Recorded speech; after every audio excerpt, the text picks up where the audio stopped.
bienvenidos a una nueva edición de Con Libertad de Decir. Yo soy María Oropesa y hoy estaré conversando con una gran amiga y una por la libertad, no solamente de su país, sino de toda la región. Ella es Sara Urquizo, actualmente estudia Derecho y también Economía en la Universidad Autónoma Gabriel René Moreno en Santa Cruz, Bolivia.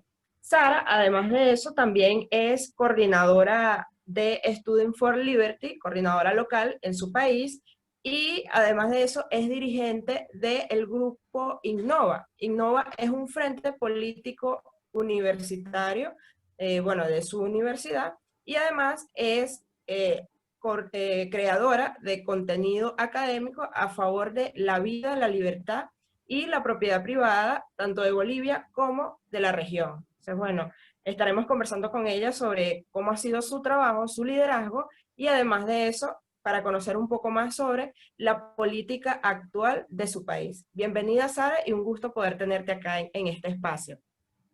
Muchas gracias, María, por la invitación. Muchas gracias a todos los que forman parte de Con Libertad de Decir. Creo que estos espacios son muy importantes para alzar nuestras voces y hacer notar todo lo que está mal en nuestras sociedades. Sí, totalmente, Sara. Sara es una gran amiga y luchadora de la libertad. Siempre ha estado muy pendiente, sobre todo de lo que sucede en el país, en Venezuela, y bueno, en todos los países donde existen regímenes que oprimen la libertad de los individuos.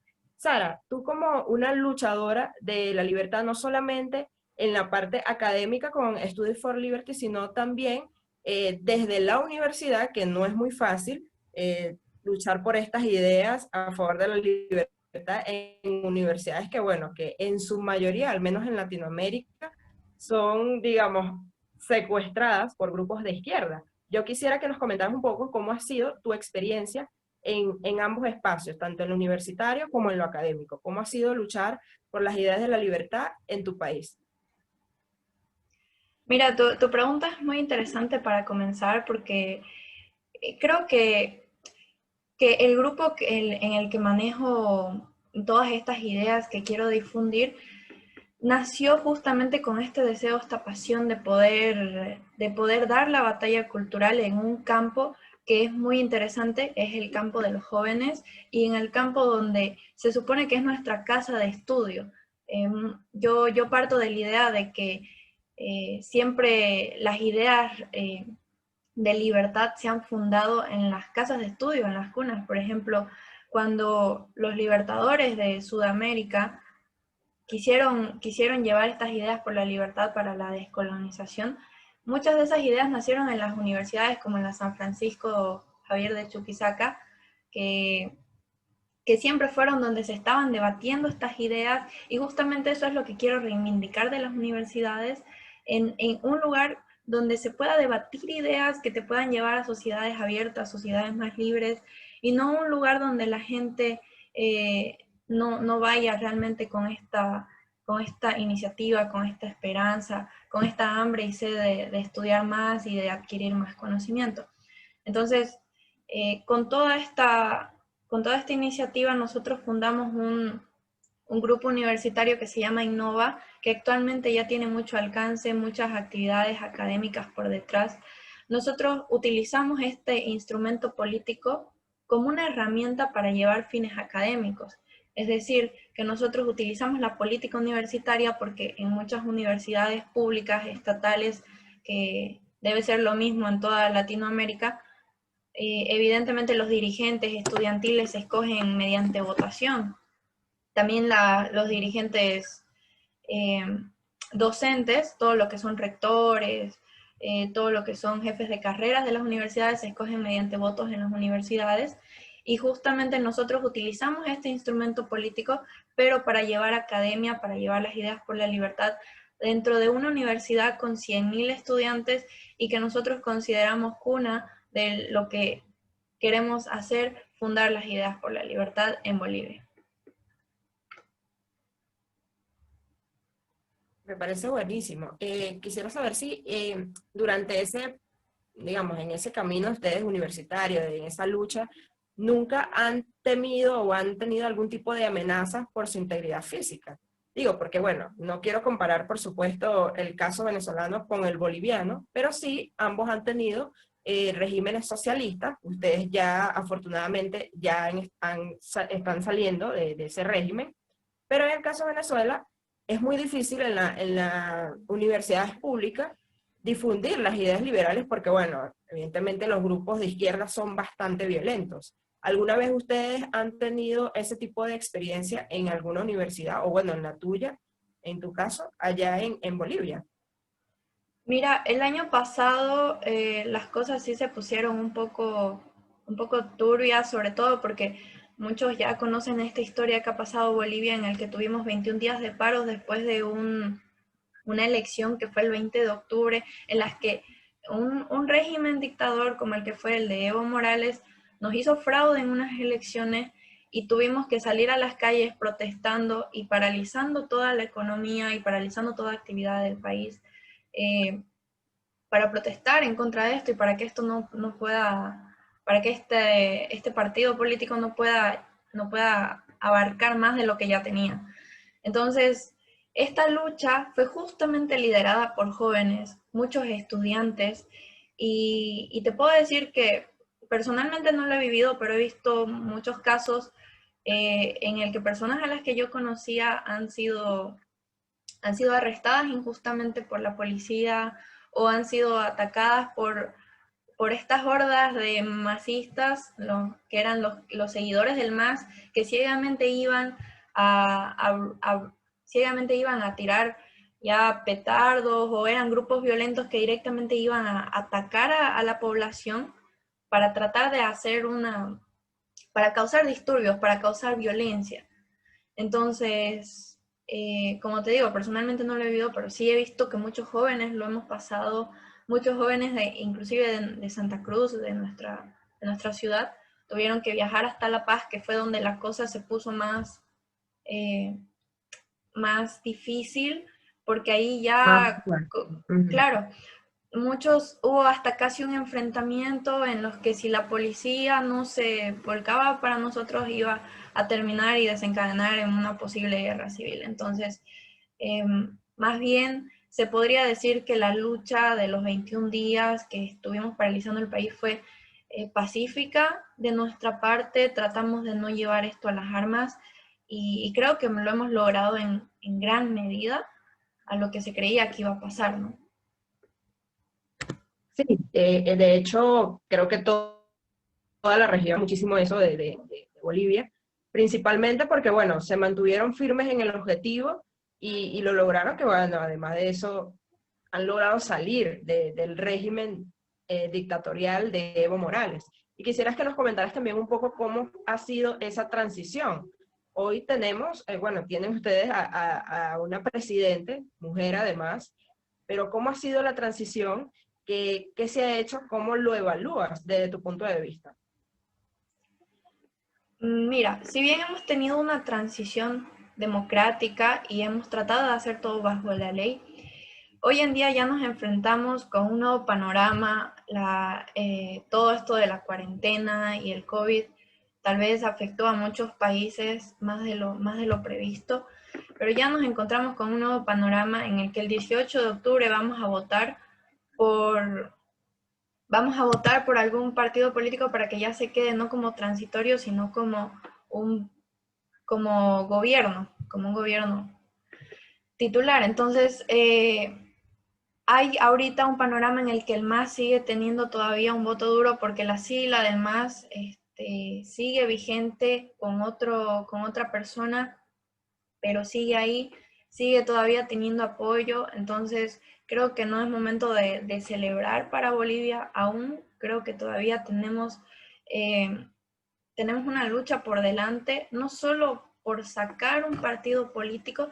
sino por sacar toda esta mentalidad de las personas que tienen ideas socialistas muy arraigadas en la mente. Imagínate 14 años de un gobierno que nos han venido adoctrinando desde los colegios con ideas socialistas y, y no solo hablando desde Evo Morales, sino la historia de Bolivia tiene a lo largo un montón de gobiernos no solo de corte socialista, sino dictatoriales. Entonces, todas estas ideas que tenemos como mentalidad en Bolivia es muy difícil de quitarlas de la noche a la mañana. Creo que ese es el trabajo que se debe hacer, porque nosotros ahora estamos por decidir por un nuevo presidente, por un nuevo gobierno, y te puedo decir que la mayoría de estos gobiernos no tienen un llamado por buscar las ideas por la libertad. Tenemos entre socialdemócratas, tenemos otros que si bien están en contra del MAS y de Evo, pero tienen un tinte muy socialista. Y esto es porque el pueblo se lo sigue pidiendo, le siguen pidiendo esas ideas. Entonces tenemos gobiernos populistas que quieren satisfacer a la gente para ganarse el voto y para estar en el gobierno. Entonces, si nosotros no trabajamos en las personas y en que las personas dejen de pedir bonos, en que dejen de pedir seguridad laborales que afectan a los empresarios, en que las personas dejen de pedir más reglamentaciones para el sector y para la población, vamos a seguir encadenados en esta sociedad con una mentalidad mediocre y con una mentalidad en la que el Estado va a seguir siendo lo más grande que tenemos. Y yo tengo aquí el temor de que nos pase lo mismo que en Argentina, que si bien hace años atrás salieron de los Kirchner y salieron de este socialismo del siglo XXI y ya estaban festejando que con Macri estaban bien, 5 años después vemos que volvieron. O sea, que volvieron a caer en lo mismo, y es porque no se trabajó en las ideas de la población. Es porque no importa que cambiemos un gobierno, si la población sigue con la misma mentalidad, vamos a caer en lo mismo. Entonces yo tengo ese temor de que, si bien ahora podemos sacar al MAS, que es lo que la mayoría de la población quiere, sacar al MAS no importando por quién votar, porque ahora dicen hay que votar por voto útil, se le llama. El que tenga el mayor porcentaje y votemos por eso, porque lo importante es sacar al MAS, dicen. Para mí no es lo importante sacar al MAS, para mí lo importante es sacar esta mentalidad que tenemos con ideas socialistas. Entonces, si nosotros podemos sacar al MAS en esta votación, pero por ahí de aquí 5 años vuelve con mucha más fuerza y diciendo que las ideas neoliberales fracasaron en Bolivia, porque ese es el discurso de los socialistas, ¿no ves? Entonces, yo lo veo un panorama muy complicado. Como te digo, el voto está dividido, que supuestamente en eso se basa la democracia, cada quien debería votar por quien lo representa. Yo te soy sincera, a mí personalmente no me representa ningún partido político que esté yendo, no sé por quién voy a votar, pero hay estas típicas campañas que se hacen de el voto útil, por ejemplo, Comunidad Ciudadana, que es el que en las encuestas está como segundo después del MAS, viene haciendo esta campaña de que no te dicen que votes por sus propuestas o porque ellos tienen algo mejor que el MAS, te dicen que tienes que votar por ellos porque son el voto que van a sacar a Evo. O sea, así de gracioso, ¿no? Y bueno, después ya viene Yanine Áñez como tercera en las encuestas, y yo te digo, estas encuestas tampoco no son ni de fiar, porque hay un problema en Bolivia, y yo creo que esto también debe pasar en tu país, que no hay la libertad de investigación. Para sacar encuestas nacionales, tienen que pedir permiso al Tribunal Supremo Electoral para que puedas publicarlas. Y ahorita no hay muchas instituciones que puedan hacer esto, entonces nosotros tenemos que fiarnos de las pocas que hay autorizadas, y no sabemos si esa autorización la han tenido con algún convenio de direccionar el voto. No lo sabemos, yo lo pongo en duda porque son evidentemente muchos de los ciudadanos dudamos de estas encuestas.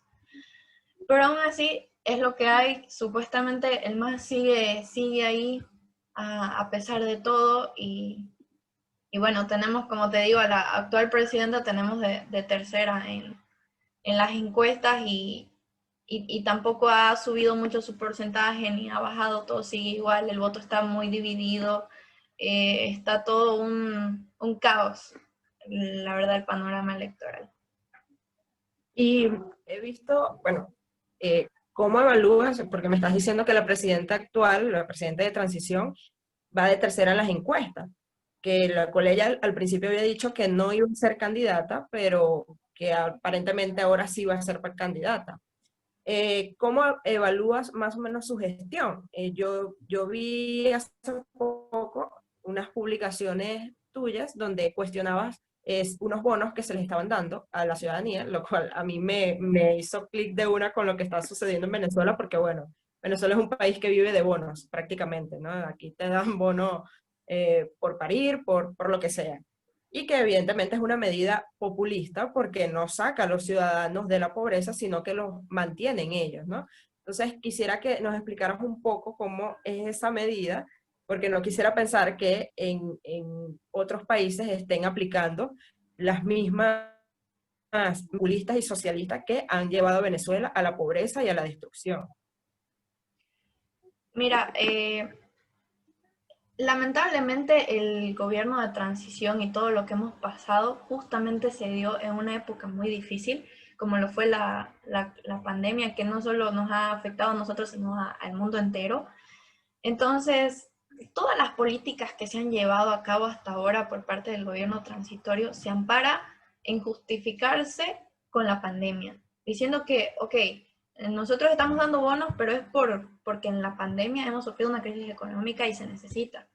Entonces, yo quiero creer realmente que esto es así y no porque se estén dejando llevar por la campaña política, porque tenemos que tomar en cuenta que ahorita todos los candidatos están buscando votos y los bonos te hacen traer votos, digamos. Entonces, yo quiero creer que esto es verdad y y que en realidad no es que si alguno de estos gobiernos sale el más y alguno de estos gobiernos queda y van a seguir aplicando esta política de bonos, no solo política de bonos, sino que hay un montón de políticas económicas que exigen reglamentaciones en el sector económico que afectan a los empresarios privados y el único que genera riqueza y que genera crecimiento económico en un país son los empresarios.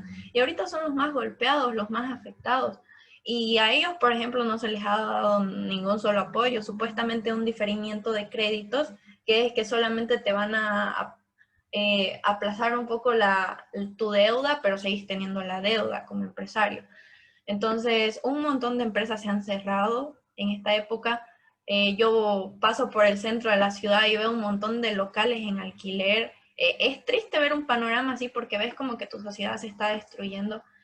Y claro, todo el mundo ahora le echa la culpa a la pandemia, que evidentemente tiene mucho que ver, pero creo que tampoco muchas de las políticas que se han llevado a cabo han ayudado porque, mira, ahorita estamos en cuarentena, ya recién hemos salido hace unos días, hace una semana de una cuarentena rígida en la que estábamos con horarios, en las que solo algunos sectores podían trabajar y otros no, cuando todos los países ya habían salido de la cuarentena.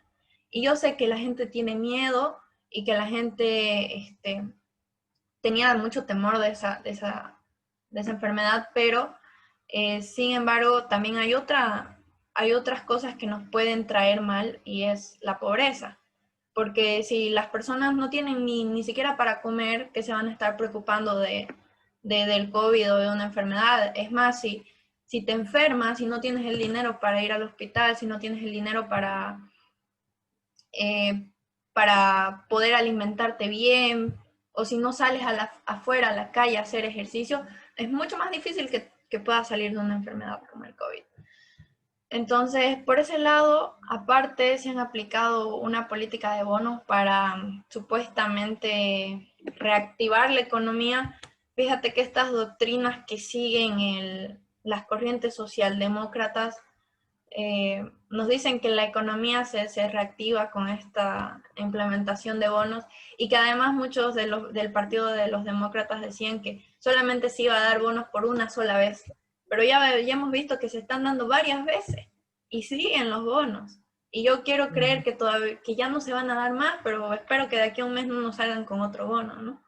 Entonces, lamentablemente es así, mientras, como te digo, este es un trabajo que hay que hacer con la mentalidad de las personas porque mucha gente exige sus bonos, mucha gente exige la seguridad y mientras esto sea así, los políticos que buscan votos van a seguir dándoselo a la población.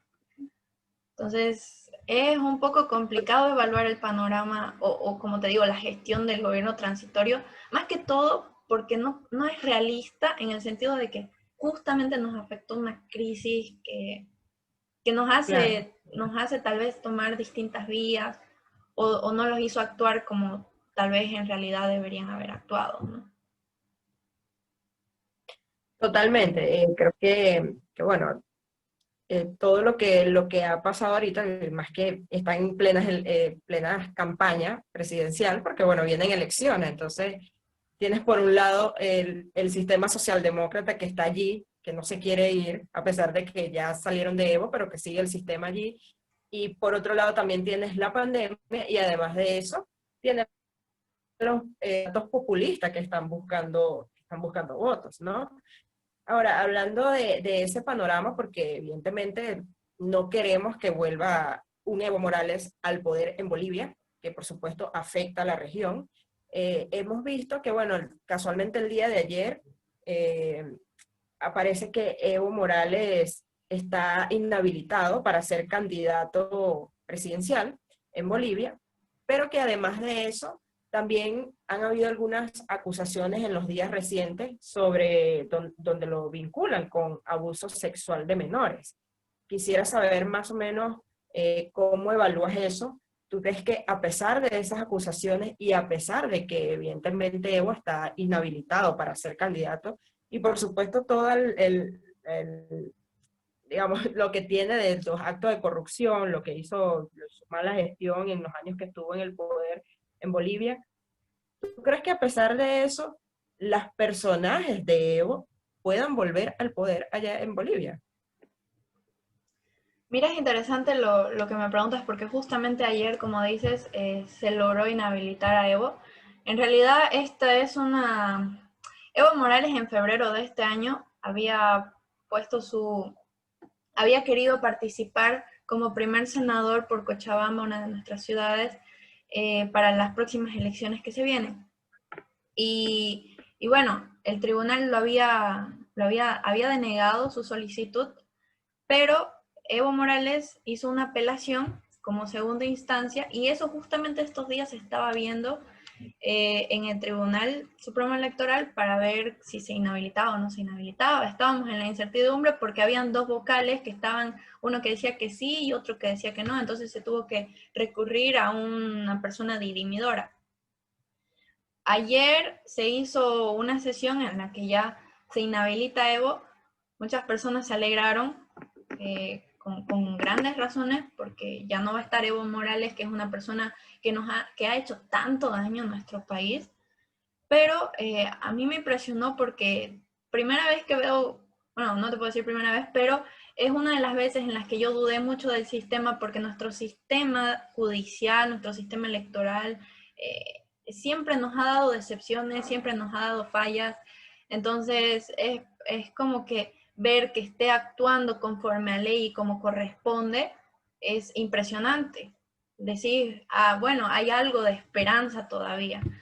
Entonces, si bien se inhabilitó a Evo, la sigla del MAS sigue vigente y siguen todavía personas del MAS por candidatear en estas elecciones. Ahora, creo que eso es algo que se va a ver próximamente, cómo vamos a actuar frente a eso, pero no me impresionaría que personas como ellos vuelvan al poder porque, como te digo, estos socialistas siempre han tendido a engañar a las personas. Entonces, por más corruptos que ellos sean, por más cosas malas que ellos tengan y por más daño que hayan hecho al país, con los engaños y las mentiras a la población les han hecho ver como que ellos son los salvadores, como que ellos son los mesías, como que ellos son, como que sin ellos el país le va a ir mal y todo va a ser un caos. Entonces, con estas mentiras, muchas de las personas han sido engañadas y todavía lo siguen creyendo. Entonces, de que ellos vuelvan al poder, podría ser todo, como te digo, es por culpa de la mentalidad que tenemos, por culpa de que no vemos estos engaños, seguimos ciegos y, y bueno, si a estas personas de lo vil pasan a lo peor porque como bien dijiste, han habido casos de denuncias por pedofilia de Evo Morales. Eh, yo al principio como que no las quise creer, pero la verdad que después te das cuenta que de estas personas puedes esperar cualquier cosa mala. Entonces, hay muchas pruebas de que Evo Morales le gustaban las niñas, eh, y que además salía con ellas y bueno, hay, por ejemplo, pruebas de conversaciones con sexuales, de fotografías de estas niñas, de estas menores. Entonces, hay una denuncia actualmente en la Fiscalía en Bolivia que va a ver el caso para, por la denuncia por estupro, ¿no? Que en el caso corresponde en el área penal. Entonces, eso se va a ver, depende de la justicia.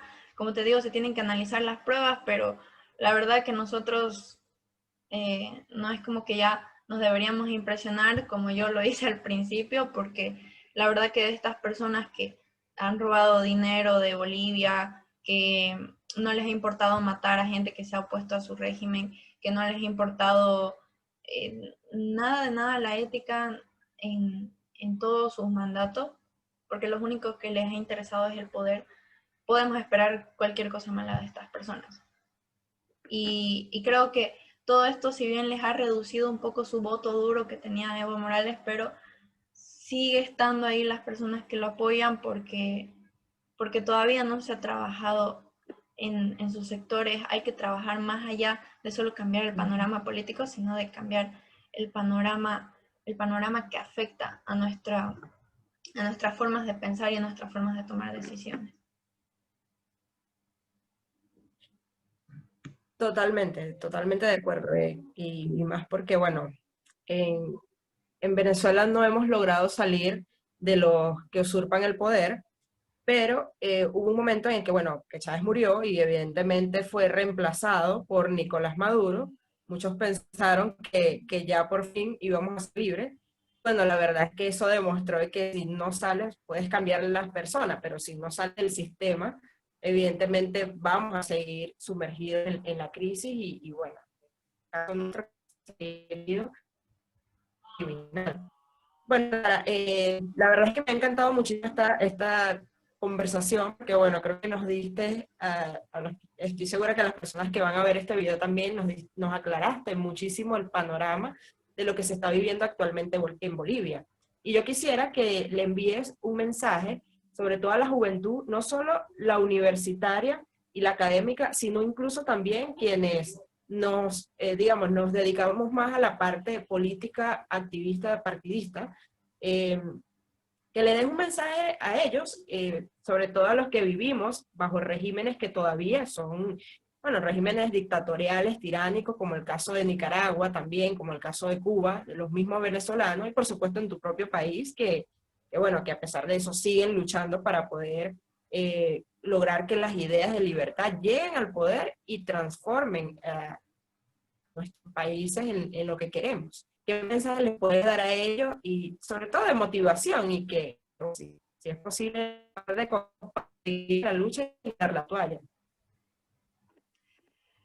Ok, mira, yo pienso que meterse en estos mambos con la política y cuando te querés meter a dar la batalla cultural de las ideas por la libertad y defender las ideas por la libertad, muchas veces sufres desmotivaciones porque la misma gente te desmotiva, a veces empiezas a perder la esperanza y la fe, pero yo lo que les quiero decir es que mientras hayan personas como nosotros que estén interesados en tener sociedades abiertas, en sociedades más libres, en sociedades donde nosotros podamos tener nuestros derechos, igualdad ante la ley, para poder vivir dignamente, mientras existamos nosotros, no pierdan las esperanzas, sigan en la lucha, compartan las ideas por la libertad, pero compártanlo desde la pasión cada vez que tengan la oportunidad. No solamente cuando se pongan la polera de su partido político o cuando se pongan una polera que los identifique con las ideas por la libertad. Háganlo siempre que puedan, desde conversaciones con su familia. Si empiecen desde su casa, desde adentro, desde cambiarse uno mismo, desde aprender más, culturizarnos, empiecen a leer libros de Mises, de Hayek, de personas de Ayn Rand que nos puedan ayudar a comprender mejor los fenómenos sociales y que nos puedan ayudar a transmitir de mejor forma estas ideas. Entonces empezamos por nosotros, extendemos a nuestra familia y de ahí vamos a poder extender a la sociedad. Pero el cambio empieza en nosotros, empieza nuestro cambio de mentalidad y después nosotros vamos a poder ayudar a las demás personas. Háganlo todo el tiempo, háganlo motivados y amen la libertad, porque sin la libertad nosotros no podemos vivir dignamente. Eso, María. Muchísimas gracias, la verdad. Encantada de poder tener en este espacio. Espero que no sea la primera vez, sino que sean muchísimas más que podamos seguir compartiendo acá. Creo que todos que van a ver esta entrevista se van a sentir muy identificados, porque evidentemente cuando se lucha por la libertad, se hace con convicción, con pasión y por supuesto con muchísima esperanza de poder lograr resultados satisfactorios no solamente para nosotros, sino... Ok, bueno, de verdad muchísimas gracias, Sara, por estar acá. Los invitamos a todos los que ven este programa a seguir pendientes en nuestros canales, en todas nuestras redes, en Con Libertad de Decir, donde seguiremos hablando y compartiendo con liderazgos de la región sobre la libertad, políticos, académicos, estudiantiles, y bueno, a seguir luchando por la prosperidad y por un mejor futuro en nuestra región. Muchas gracias, María, por la invitación. Un gusto.